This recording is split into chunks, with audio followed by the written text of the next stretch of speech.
आप सभी, मैं आशा करती हूँ सभी लोग स्वस्थ और प्रसन्न होंगे।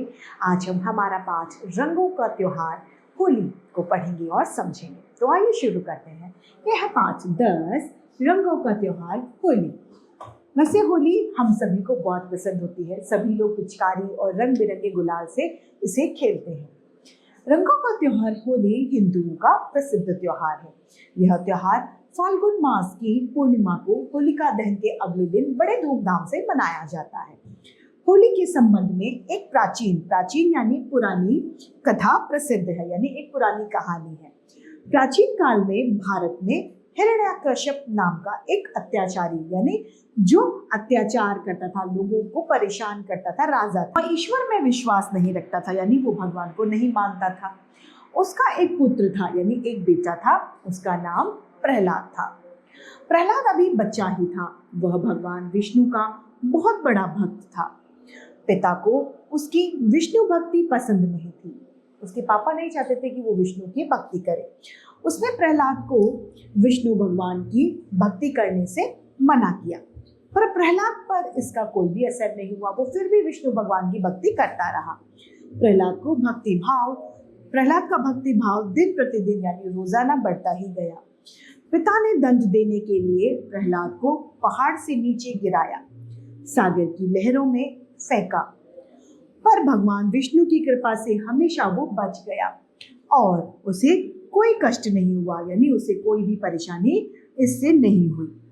आखिर में हिरण्यकश्यप ने अपने विष्णु भक्त पुत्र प्रहलाद को मारने का एक बड़ा प्लान बनाया, यानी एक बड़ी योजना उन्होंने बनाई।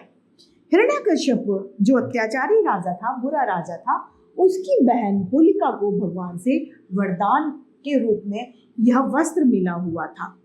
एक वस्त्र ऐसा था जो वो आग में बैठकर पहन जाए तो उससे वो जलती नहीं थी, जिसे धारण कर वो अग्नि यानी आग में उसे नहीं जला सकती।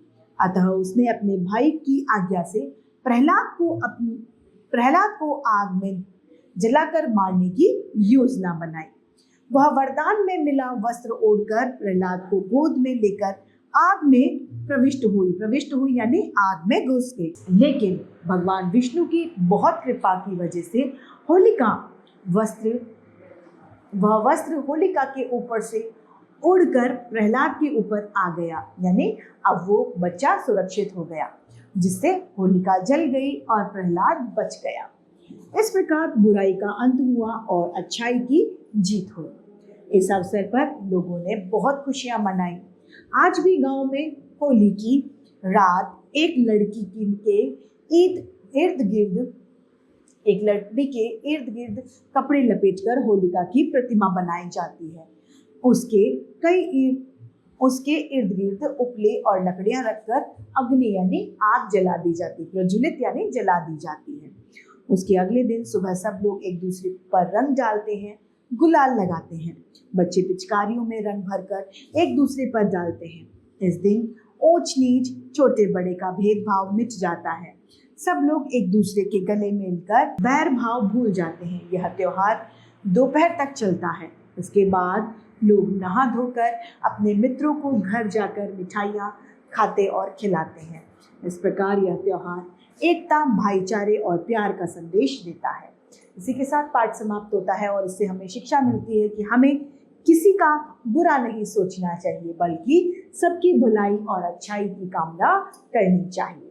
इसी के साथ पाठ समाप्त होता है। मैं उम्मीद करती हूँ सभी को ये समझ में आया होगा। आज के लिए इतना ही, फिर मिलते हैं। धन्यवाद।